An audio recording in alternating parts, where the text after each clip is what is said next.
You are now listening to TOL Podcast, Thinking Out Loud with your host, J Lip. TOLpodcast.com.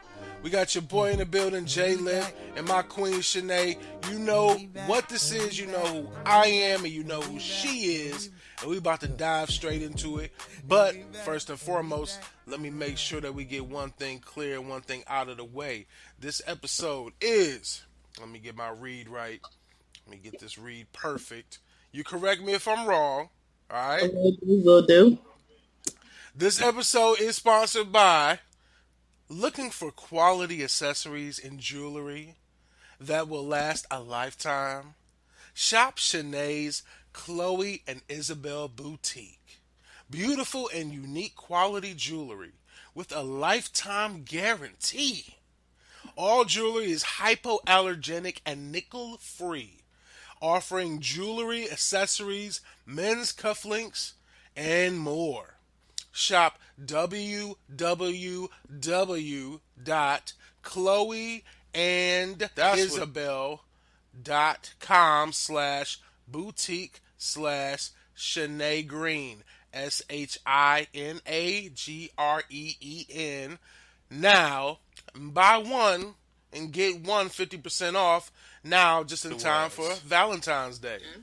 Be bold, be confident, be you. That's what it is. Now, all right. With that being said, I want to again thank you for hopping on here and joining in on this. Oh, it's all love, no problem. Absolutely. Now, you know, the topic of the episode tonight is no Neek. Okay, so no Neek is a little play on words with Miss the Queen. Well, I ain't gonna call her the fucking queen. We're gonna say one of the former queens of comedy, Miss Monique, is asking the community, by and large, the color community, black, brown, and all people not saltine, to boycott Netflix. I can't fuck with it. Can you? I cannot. I mean, I honestly will tell you flat out, I am not boycotting Netflix. She cannot get that from me.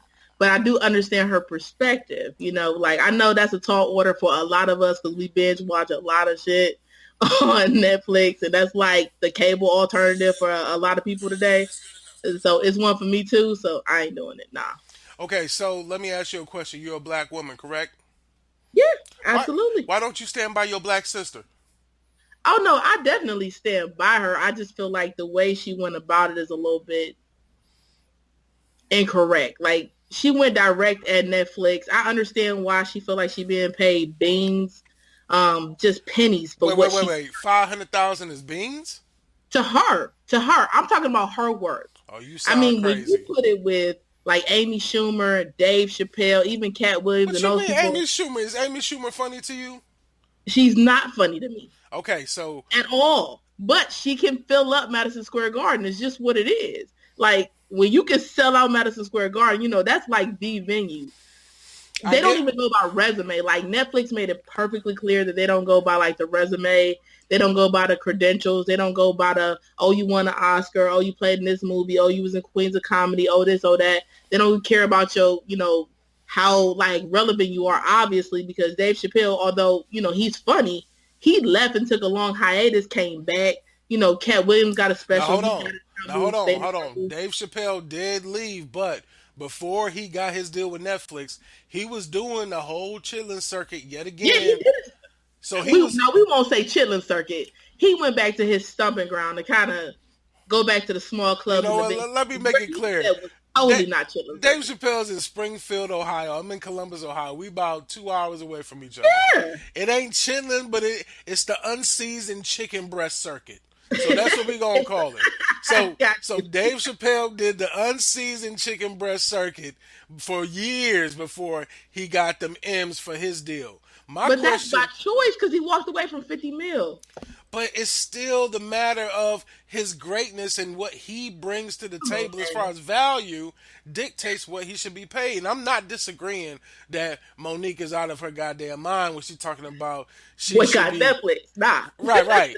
So what I feel like should have happened is, you keep that type of information, you keep that type of business to yourself, and basically Right. you try to finesse a better situation elsewhere. If they giving her half an M for Netflix, you might say, okay, I'll consider that. You go to HBO, you go to Showtime, Amazon, Yeah, you Hulu, shop around. whoever, and just see who's going to offer the most. But again, we're talking about Monique. We're talking about a woman who has not really been a staple in the female comedian industry for years, in my opinion. A staple. Yeah. Now she's made moves, but she ain't been a staple. Ain't nobody. You can't name a Monique joke off top of your head. You can't name a special that sticks to you, but you can do that for the Eddie Murphys and the Chris Rocks and the Martin Lawrences and the Dave Chappelles. So taking away the male versus female aspect, now you get down to the nitty gritty, which is talking about the female aspect and saying that, she feels, well, not really female, but racial. And that's the thing that I liked about how she tried to finesse the complaint. Her grievance was, it's not just discrimination against a woman, it's not just discrimination rather against a black person. It's both. She created a whole new discrimination. She said it's racial gender discrimination. Is that a Right. real thing to you as a black woman? I mean, yeah, Ooh, it can be, that but deep in her breath was very industry, telling. That deep breath was very telling. I mean, yes, it is. I mean, a lot of times when you think about being a black woman, it's like the hardest position to have, and you're born with it. It's just what it is. So I understand her from that perspective, but the other perspective of that is she's making it out to be something that it isn't when it comes down to the racial gender discrimination. I don't think it's that, to be totally honest. Like right now, you have Netflix standing on the platform where they can afford to shell out millions if they want to specific actors or comedians to do specials for them or As make they should. That's their fucking as money. they should. It's their Right. money. I don't disagree with that. At the end of the day, it's just business. But what she's thinking about is that shift. You have Hollywood debating the exact same thing. You had the Mark Wahlberg thing where he was so-called paid X amount of millions of dollars and she was paid nothing. I forget the actor's name, but she was paid like nothing. But that's the point right To there. repay You don't TV even when know it cut old out. girl name though. You don't even know old girl I don't name. remember. I mean, because to me, it was something that I actually heard on like a radio station for other people. It was some information in passing. So they were kind of debating it, and I'm like, man, you got to be kidding. I forget the girl name because it's just so crazy because, when you think of Mark Wahlberg, I'm thinking like, I know that guy. But that's the whole thing. It's like when you think about these names that are in Hollywood, we know there's a gender gap. We know there's a pay disparity between women and men, and we know there's a pay disparity, between black people, white people. It's like we always making it these issues that it shouldn't be. We already know that these industries and these businesses and these companies, they already have that. If they're paying you $1 and they paying me 77 cents and we doing the exact same job, you have people that are just run-of-the-mill Joe Schmo that are arguing with that right now, who are saying like, why can't I just be paid the same? But what about People perceived? pay regardless of gender, regardless of race, regardless of whatever. What about perceived value though? What if the value that Mark Wahlberg brought to that film in his Exactly. in his reshooting of his scenes, it's a bigger grab to grab an audience to see a movie that has Mark Wahlberg in it than this quote unquote mystery woman that you mentioned. She's not a mystery woman. Yes, she is. No, think she's I a woman of, could right, and you can't name it. So she's I a can't mystery name it. No, woman, I can't. right? So It's if just Mark, something to stick out. so if Mark got 1.5 mil to reshoot his scenes and old girl got 100,000, at the end of the day, it's because we said Mark Wahlberg versus old girl. Her name is Old Girl. Oh, girl. Oh, what is her name? Why are y'all so stuck? You know what? I'm gonna ask you this, Sinead. Why are y'all so? And when I say y'all, I'm being very biased and misogynist when I say this. Why are y'all so quick to defend each other, even without knowing the damn name of the person you defending? I'm not defending her. I just But made you it. said it's a pay gap. That was in no way. There's definitely a pay gap there. But I was in no way defending But what it. if I'm there just should speaking be? about But in what if every industry, especially in Hollywood, and now you're going into an industry like Netflix, which is like live streaming, who are competing with these movies. theaters that have and these like all these different genres that was like had a monopoly over what you saw and when you watched it and how you saw it and who was in it. You got live streaming that's like, F y'all, I'm making a whole series, I'm making a whole movie. I just paid so-and-so to make this movie for me. So it's like there's a different opening now. And what she's doing is just saying like to what Monique's perceived value is, pay me what I'm worth. No, don't shortchange. You're worth $500,000 on Netflix. That's not what she thinks. And see, my whole thing is, let's take it a whole nother step. If she shortchanged herself at that point, she's going to get shortchanged. Dog, why do we keep saying? Why do we keep saying shortchange? Because to us it's money, but to her it's not. Then that's rich people problems. Then exactly. That's first world problems all day long. So do we? Okay, I'm confused as hell now.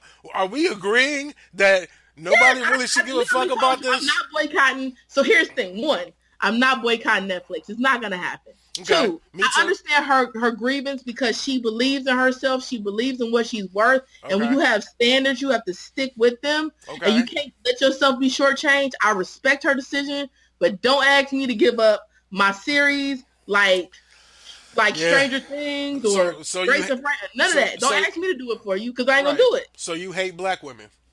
Nah, love them. No. You not standing with your black woman. With my sisters whenever it's convenient. Whenever it's convenient. I won't even say convenient because sometimes I stand with her in the point where if somebody said, look, Janan, you got a job and we doing the exact same job. So they say, you gonna kill me saying my name $75,000 and you say, cool, I'll take it. And then they say, Shanae, we want you for the same job, but we're going to give you $60,000. You think I'm going to take it? Okay. You know what? I ain't going to take. That's a good point. That's a good segue. I'm going to leave it at this. We both agree that we're not going to boycott Netflix. Netflix got too much shit to offer to make our lives much more enjoyable with entertainment. However, I do agree with you that if Monique was to accept $500,000, which she believes is below what she's worth, she does set a precedent for the next opportunity. And they could be like, oh, so you a legend. You so great. You accepted $500,000. You know what? We want you to come this way. We're going to give you about 1.5. She going to be working the rest of her life till she retire to get up to that Amy Schumer number if that is in fact what she's deciding to do. So I'll agree with you. You set a precedent. It's dangerous. However, you were crazy as hell if you try to boycott one of the largest media formats that there are.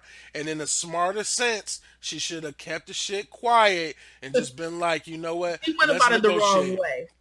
Oh, and also, by the way, I also was informed that recently her manager / husband, Sydney, was on live stream crying about the shit.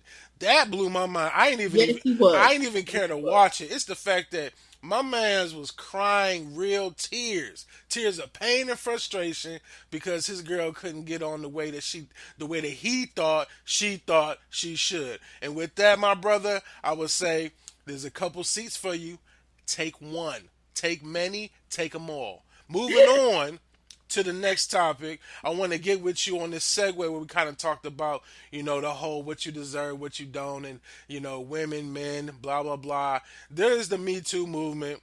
I'm not saying blah, blah, blah to be disrespectful, Shanae. I'm just saying we got to keep it moving. So with this Me Too movement, and in turn from Me Too to Me Three to Not Me to Yes You, and it's getting confusing. And so what I want to ask you, and I had this conversation with my wife already on Wax, I want to talk to somebody who I don't share a household and an income and a livelihood with, a complete, utter, objective person that we don't even have to sugarcoat it. Point blank, in my opinion, this Me Too movement is getting a little bit out of control. And the reason why I say that is because you start off with somebody who's as heinous as a predator as Harvey Weinstein, with allegations of him having ladies come into his hotel room talking about let's take a shower, beating his meat off in front of him, all that crazy shit. And then you go all the way down the spectrum to somebody like James Franco. who was in a situation with a lady who even admitted on wax that after their encounter she continued a consensual sexual relationship with him, but because their first encounter was in her mind not within the realm of consent, that makes it confusing to me. So Yeah. if I'm with somebody and it's not consensual, but then I continue to have a consensual relationship with them, that really brings into question the sanity of that person. And so when Yes. these claims come up, to me it's like this. It's like a spectrum. You got your Harvey Weinstein on one end, you got your James Franco on the other. You even got your Tavis Smiley, damn it. I mean, you got cats. You got Kevin Spacey. You got all. I mean, You you got got so many. so again, from a black woman's perspective, and really not even a black woman, first from a female, from a woman's perspective, with the Me Too movement, do you agree or do you disagree that the scope of the movement is getting a little bit too broad and distracting from the original focus and the original game of acknowledging and exposing those who are abusing their power in Hollywood? Yes, I do. Okay. So we agree on that. Short and sweet. However, how do you feel about the spectrum of people as you downgrade and they say, okay, well, Weinstein was beating off in front of girls, making them take showers and all that. Then you got dudes like Matt Lauer. He's making inappropriate comments. He got a lock on the door with a push button underneath his desk, apparently, where he could just keep you in the room and chase you around the desk. Then you got, again, someone who's having consensual relationships, like a Tavis Smiley and, of course, Russell Simmons, allegedly. And then you get all the way down to a James Franco who basically had a girlfriend come out who's now saying, yeah, the first time we smashed, it really wasn't something I wanted to do, but I continued to date him. What is your perspective on how we group all of these dudes in this whole hashtag Me Too movement, but their travesties are so different? I honestly, the Me Too movement makes me have conflicted feelings. It really does. Okay. Because where I am with it from a female, like in no way, shape, or form do I condone any type of sexual assault or inappropriate behavior in the workplace or making anybody feel uncomfortable in any way. I feel like, as a female, like I think I get caught on a daily basis. Not saying anything like I'm a freaking, like IG model or like a beauty queen, but it's like, come on, man. I mean, I get inappropriate comments all day long. Like I can hashtag Me Too every probably hour on the hour. You know what I'm saying? And like have people that work in sanitation or but if you wouldn't dress, fire, if you wouldn't dress so promiscuously, you wouldn't have those comments. Nah. You see how I live now, bro? Nah, not even. I'm just saying. Nah. I'm just saying. Back to the task at hand. I feel like here's the thing.